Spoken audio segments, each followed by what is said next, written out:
Despite summits between North Korea's Kim Jong-un and the United States' President Trump, tensions on the Korean peninsula remain markedly high. During his meetings with President Trump, Kim Jong-un promised to stop, or at least heavily curtail, his nation's nuclear program. And yet American intelligence agencies have extensive intelligence showing that not only is activity at North Korea's secret nuclear labs not halting, they are in fact still fully operational. The reason why is simple. North Korea needs nuclear weapons if it's to survive as an independent power, and Kim Jong-un needs nuclear weapons if he's to personally remain in power. Not just a nation's future, but its leader's future is wrapped up in the successful development of nuclear weapons, and thus no intelligence official in the world believes that North Korea will ever halt its nuclear ambitions unless forced to by military action. Yet despite an increasingly sophisticated nuclear weapons program, the US has been hesitant to use military force against the Hermit Kingdom for fear of sparking a full-blown war on the Korean peninsula. The stakes for inaction, however, are about as high as taking action, with a nuclear North Korea completely destabilizing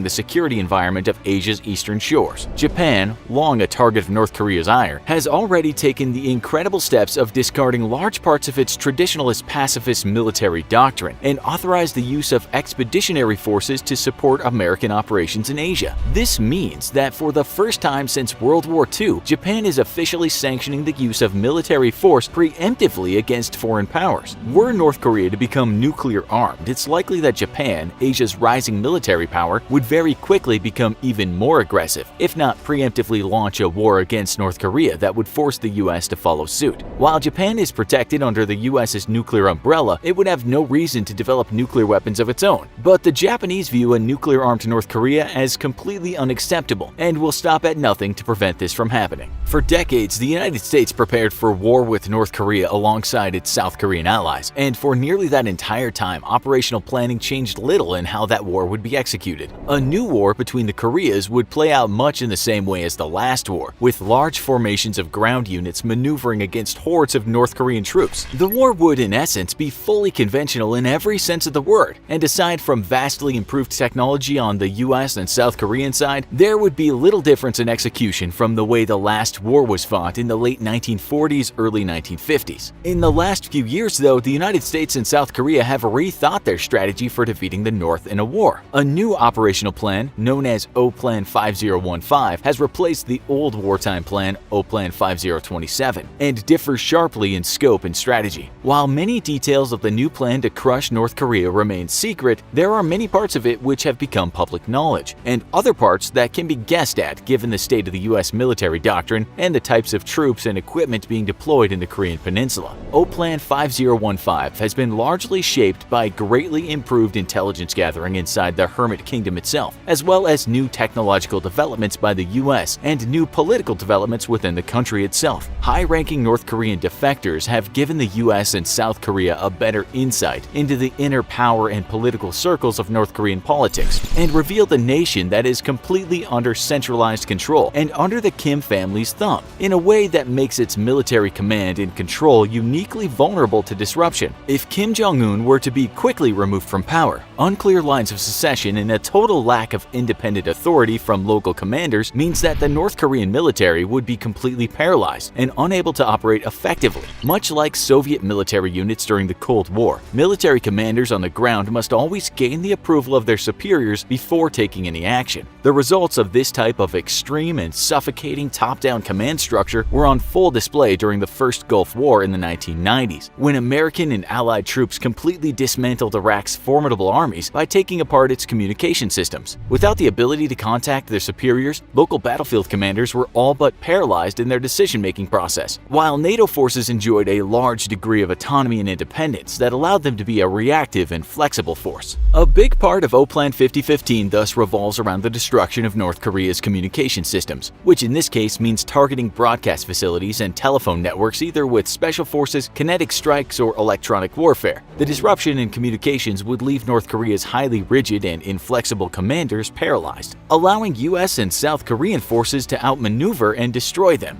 Yet, while this was always part of the US's plans on fighting North Korea, where O-Plan 5015 differs is that for the first time it hints at waging a very selective war rather than the total war scenario outlined in previous war plans. Previously, US and South Korean forces were expected to initially fight a retreating action against North Korea's overwhelming superiority in numbers. While its military equipment is largely dated, North Korea retains a huge amount of combat troops and the vehicles to quickly move them from the north into the south. And on the ground, North Korea features a massive concentration of tens of thousands of artillery batteries, which can completely overwhelm the American and South Korean forces along the border. Yet, intelligence has shown that North Korea lacks the resources to continue an offensive deep into South Korea and would completely stall out in a matter of weeks. Thus, old war plans called for a defense-in-depth action against North Korea's initial attacks, with US ROK forces falling back along predetermined defensive positions and bleeding DPRK forces as they did so.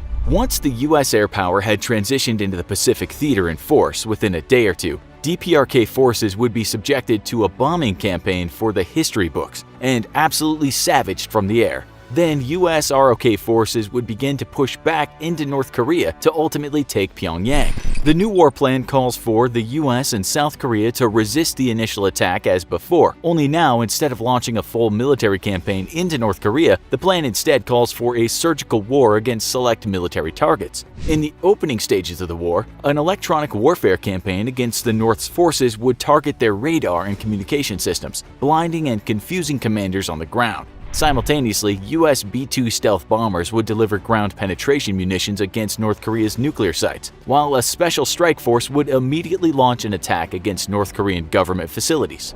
American and South Korean special forces would penetrate deep into North Korea, likely using the same stealth Black Hawk helicopter design briefly seen during the raid against bin Laden's compound in Pakistan, though they might also be inserted via extremely high altitude or halo jumps. The goal of these specialized kill teams would be simple: the elimination of Kim Jong-un and his senior military leadership, and this is an operation that the US and South Korea have trained for extensively. By eliminating Kim Jong-un and any immediate successors, the North Korean government would be thrown into disarray. Completely centralized control may have allowed the Kim family to rule North Korea with an iron grip, but it has also created a terrible vulnerability, which the US and its South Korean allies would very quickly exploit in the case of a war. As the testimony of high-ranking North Korean defectors has shown, the internal political situation within North Korea is extremely unstable and relies on the continued rule of Kim Jong-un.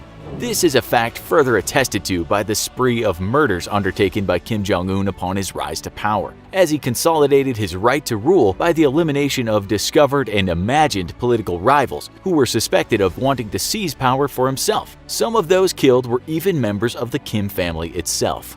Without central control and with a systemic and overwhelming bombing campaign carried out by the US and South Korea, already low morale in North Korean troops would begin deserting en masse. It's believed that despite the heavy indoctrination undergone by North Korean soldiers, the average soldier would be extremely vulnerable to psychological warfare operations undertaken after the elimination of North Korea's command structure, and further helped by the intense bombardment and overwhelming firepower deployed by American and South Korean air and naval forces.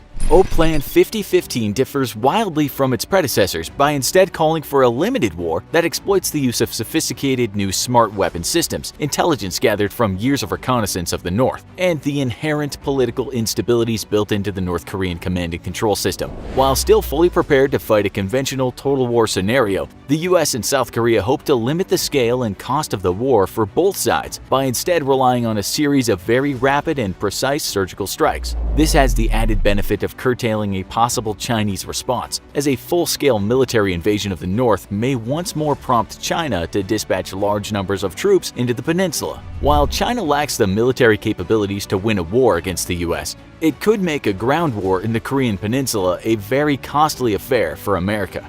Do you think the new war plan against North Korea would be more or less effective in the case of war? Why or why not? Let us know in the comments, and as always, if you enjoyed this video, don't forget to like, share, and subscribe for more great content.